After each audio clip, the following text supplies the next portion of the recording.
Assalamualaikum, saya Megat Perundin Takaful anda.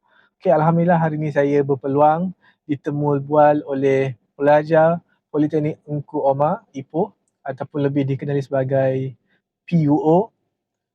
Terima kasih banyak-banyak sebab pilih saya sebagai ejen yang ditemu bual, kan.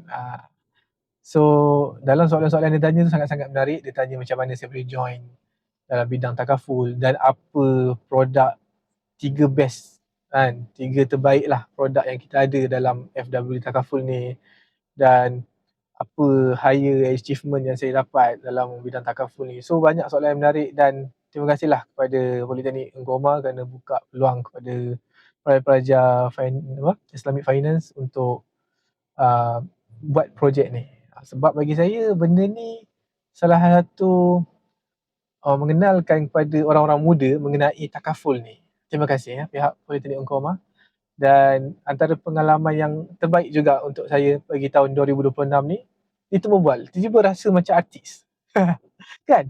Selalu kita tengok orang lain ditemu bual, hari ni kita yang ditemu bual. So terima kasih lagi sekali Politeknik Engku Omar.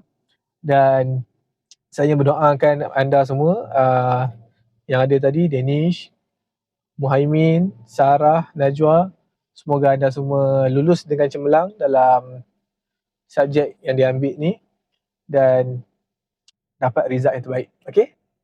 Terima kasih lagi sekali. Assalamualaikum.